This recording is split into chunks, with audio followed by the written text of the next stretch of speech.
in the studio with Jerry Ta with PropertyCareHouston.com. That's PropertyCareHouston.com. 713-489-7653, 713-489-7653.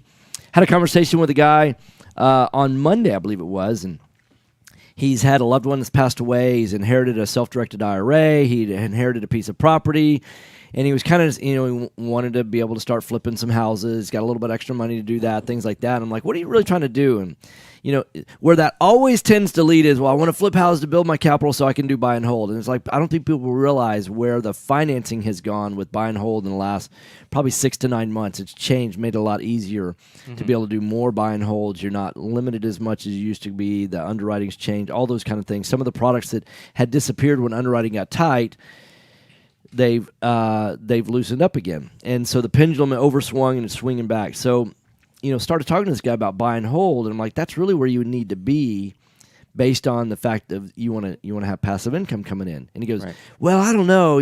I had this house I was living in, and so when I moved out, I kept it as a rental, and I bought my other house. So instead of selling my old one, I kept that one. And, the first tenant was great, but that second tenant, oh my gosh, he was awful. So I hate rentals now. And I'm like, yeah, you're probably not a tenant for managing rentals. And, we have this saying, let the 10's do it, right? And so we want people that are 10's at managing the properties, because if you're not if you're not doing that every single day, one of the things we teach in our weekend retreat is that the more you do something, typically the better you get. I remember I used to be a very competitive racquetball player, and I didn't want to play against beginners. That was no fun, right? And it didn't make me better. The only way you get better is playing against top competition, right? So you got to do it every day. When I was competitive in racquetball, I was playing 4 and 5 days a week, oftentimes 2 to 3 hours a day. So, I mean, that's, good luck coming in and trying to play once a month and being as good as somebody that's doing it day in and day out. You're doing property management day in and day out. Somebody's got 3 properties. He's not going to have the same level of experience or the same systems and processes. You get busy and you're like, oh, I'll just skip that step. Had a friend of mine yesterday that I've known for a bunch of years, and he's looking for a rental property for himself now. He's selling his house. He's trying to downsize. He's not really sure he wants to live. So in the interim, he wants to rent. And so he's like, wow, they want to do they want $100 for a background check. And, can I just skip that process? I'm like, no. I mean, why would you want to do that? Yeah. And it's Jason's, rental property I was telling him about over in Bear Creek and stuff like that. And I'm like, why? He wants to just send the information to I'm like, my business partner doesn't have time to sit down and pull your credit and screen it. And I'm like, yeah, it's $85 a month. Why wouldn't you outsource that to someone that does it every single day? Now, on the other hand, I also want to point out that for $85 a month, don't expect like daily reports or a daily, hey, this is what happened with your property today. It's not the stock market. It's not, right. It doesn't move. It doesn't move at all, right? Yeah, your property that much. Yeah, the only time you should actually hear from the property management company is if a tenant calls and says, hey, something's not working, or something needs repair. It's a major repair. Major repair, right? Or if the tenant, is not paying their rent. Or if the tenant says, hey, I want to move out because I've gotten a job transfer or something like that. I mean, what else is there? I don't know. I mean, that's, tenants call for different reasons. Yeah, though. Of course. Like, I mean, they'll call for, their garbage disposal that they broke on their own. They'll call for that. Right. And, we can charge those things back. The one thing that I was actually just thinking about, and I was catching up on my collections. Yes. Filing collections. Right. Is that another reason why you don't want to manage your own rental properties is that you want your opinion of mankind to still be good. Right. and I say that, and is that, the people that you deal with maybe on a daily basis, they don't lie very much. Oh, yeah, right, sure. They're honest. That's why that's why they're your friends, because they don't lie to you. You're right, yeah. But tenants, and not all, but sure. There's always a few that lie to you. Right. And I was filing collections on this one where they were moving out of state because of a job. Right. House is going to be clean. The wife told his house is going to be clean.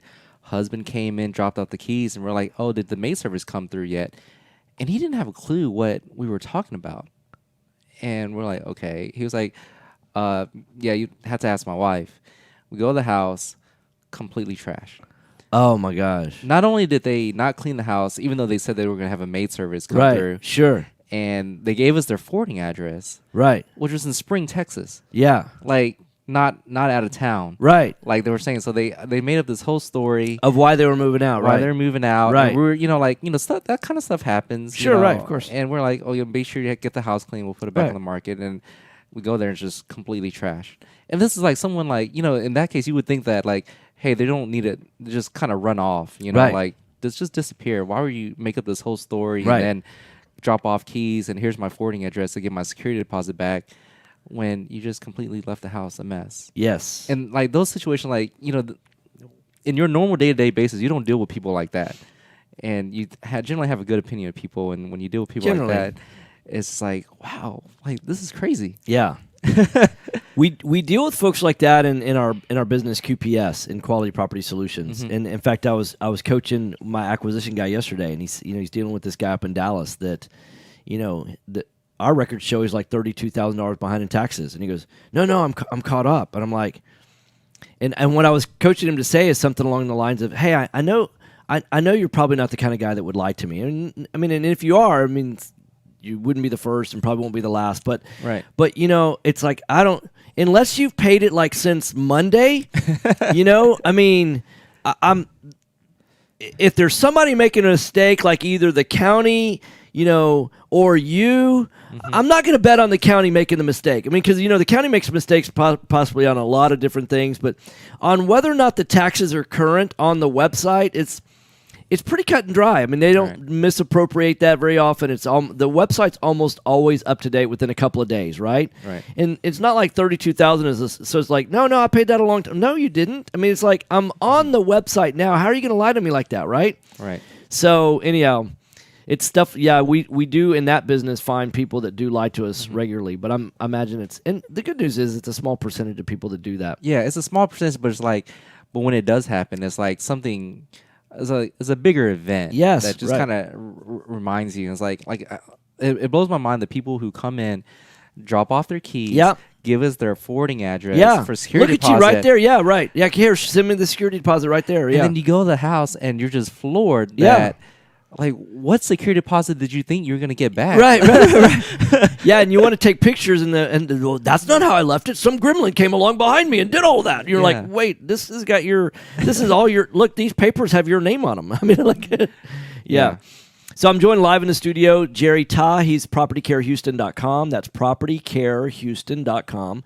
713-489-7653. 713-489-7653.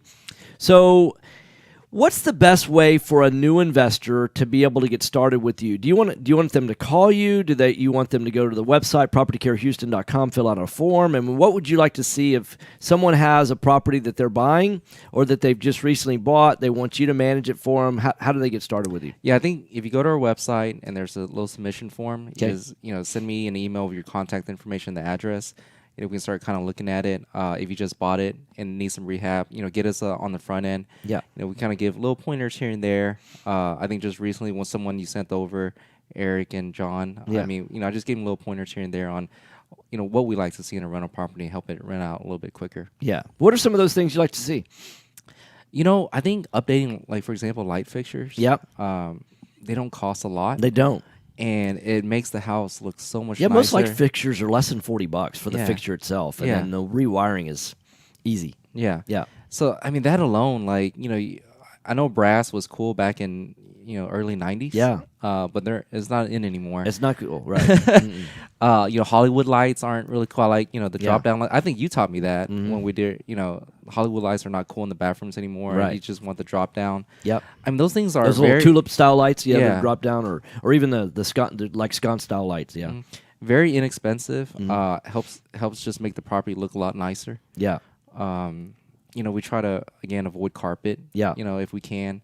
Yeah, it's amazing. $1,000 spent at Home Depot on plumbing fixtures and electrical fixtures, like lighting fixtures, can go a long way towards updating a house to give it an updated look that most people don't realize. It's more important, I think, sometimes than the other thing I think that people don't realize is that they'll overpay for the quality of carpet. They'll go with a higher grade of carpet. Right.